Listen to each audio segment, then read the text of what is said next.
बिस्मिल्लाहिर्रहमानिर्रहीम। अस्सलाम वालेकुम। आज हम बनाएंगे जी नाश्ता। संडे है, कैसा बनाया। 2 अंडे लिए हमने, उसमें 1 कप दूध डाला, उसे अच्छी तरह फेंट लिया, नमक डाला, हस्बे ज़रूरत डाला अपने, काली मिर्च डाली, फिर इसको खूब अच्छी तरह फेंट लें। ये बैटर एक तैयार करके एक तरफ रखें। अगर आपके पास चिकन है आप उसका बोनलेस कुछ तैयार कर लें। मेरे पास चंक्स थे, मैंने वो तवे पे डाले और ये चूँकि पक्के होते हैं, बस हल्की आंच पे इनको मज़ीद गर्म होने के लिए मैंने रख दिया। गाजर को मैंने कद्दूकश किया, हल्का सा छुरी से कर लिया। शिमला मिर्च एक ली, उसको चॉप कर लिया। गाजर मुझे लग रहा था कम है, एक और ले ली। फिर हम बंद गोभी काटेंगे। इसके साथ देखे आपने चंक्स भी देखते जाना है। बंद गोभी मैंने काट ली। इसके ये चीज़ है जी, चेडर और मोज़रेला चीज़, इसको भी कद्दूकश कर रही हूँ मैं। टमाटर लेंगे हम, 1 प्याज लेंगे और मुझे सब्ज़ियाँ बहुत पसंद है इसलिए मैं शामिल करूँगी जो कुछ मेरे पास था। ऑलिव थे वो डालिए, हेल्दी आपने नाश्ता बनाना है। और ये मेरे पास ताज़ी उबली हुई मकई, इसको मैंने फ्रीज़ किया हुआ था। ये सारी चीज़ें मैंने कट कर ली, टमाटर, प्याज, गाजर, शिमला मिर्च, बंद गोभी। फिर हमने ब्रेड के पीसेस जो हैं वो तवे पे सेक लिए। अच्छी तरह से सेक के साइड पे रखते जाएं। एक मैंने बड़ा थाल लिया था जिसमें कि मैं उसको सेट कर सकूं। इसके ऊपर जो बैटर हमने बनाया था अंडे और दूध का, मिक्स करके अच्छी तरह से फेंटें और उसको पूरी ब्रेड पर फैला दें। वैसे मैं आपको एक टिप दूंगी, वो लास्ट में दूंगी, इस हवाले से कि आपने करना क्या है, क्योंकि मैंने ये नेट से देख के रेसिपी की थी। तो ये फिर मेरे पास पिज़्ज़ा सॉस थी, वो मैंने बना के रखी है खुद ही घर में। इसको मैंने सारा स्प्रेड किया, अच्छी तरह फैलाया। इसके बाद चिकन चंक्स जो हमारे फ्राई हो गए थे वो लिए और उसको खूब अच्छी तरह फैला लिया। बिल्कुल पिज़्ज़ा वाली टॉपिंग करते जाना है हमने।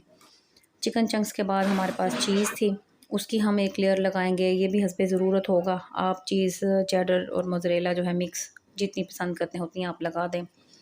चीज़ अच्छी तरह फैलाई, फिर उसके बाद मुख्तलिफ एक एक और हमने ब्रेड की बल्कि लेयर लगाई।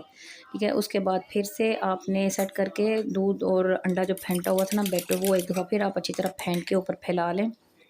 ये सेट होता जाएगा। इसी हवाले से मैंने आपको एक टिप देनी है जो कि लास्ट पे दूंगी, अंदर कहीं दे दूंगी। अच्छा जी, दूसरी दफ़ा बैटर हमने अच्छी तरह फैला लिया, ब्रेड को सेट कर लिया। फिर हमने जो सब्जियां काटी थी, चॉप की थी छोटी छोटी, वो डाली। सबसे पहले गाजर, फिर उसके ऊपर शिमला मिर्च हम फैला लेंगे। इनसे बड़े खूबसूरत अच्छे रंग आते हैं, टेस्ट भी बहुत अच्छा होता है। फिर चेडर चीज़, सॉरी, बंद गोभी, बंद गोभी जो कद्दूकस छोटी छोटी काट के रखी थी हमने, वो डाली। प्याज मैंने डाले और अगर आपको जो चीज़ नहीं पसंद आप वो स्किप भी कर सकते हैं, इसमें कोई इशू नहीं है। प्याज के बाद हम क्या डालेंगे इस पे, टमाटर, टमाटर काट के रखे हुए थे, टमाटर अच्छी तरह डाल लें। फिर ऑलिव की बारी आई। ऑलिव के अंदर जो पानी होता है ना खट्टा खट्टा सा, मुझे वो भी बहुत पसंद है। मैं वो भी थोड़ा थोड़ा ऊपर कहीं कहीं छिड़का लेती हूँ। ऑलिव अच्छी तरह डाल के हमने जो मकई थी वो ली और इसके भी दाने दाने करके डाल लिए। फिर हमने एक और चीज़ की लेयर लगा दी इसके ऊपर। अब जो मज़े की बात यह है कि जब हम इसे बेक किया ना, तो मैं ये ओरिगानो डालना है, हमने डाल दिया ऊपर। बेकिंग के बाद हुआ क्या कि मेरे इस पैन में जो मैंने दूध और अंडे का बैटर डाला था ना, वो नीचे चिपक गया था। इसलिए मैं वो रिकमेंड नहीं करूँगी कि अंडा और दूध मिक्स करके तो आप डालें। आप ऐसे ही ब्रेड को रखें और इनको बेक कर लें।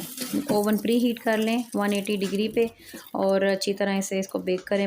नहायत मज़े का बना था, बिल्कुल पिज़्ज़ा वाली ही चीज़ आ रही थी। सिर्फ ब्रेड नरम होकर नीचे चिपक गई थी। वो जो मैंने अंडे और दूध का बैटर डाला था, रेसिपी तो ऐसी ही थी, मैंने तो वैसे ही फॉलो की, लेकिन आपको ऑनेस्टली रिव्यू देना है कि वो चीज़ सही नहीं रही थी, चिपक गया था नीचे।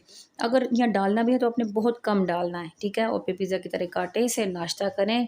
टेक केयर, अल्लाह हाफिज़। लाइक कीजिए, कमेंट कीजिए और दूसरों के साथ शेयर कीजिए। अल्लाह हाफिज़।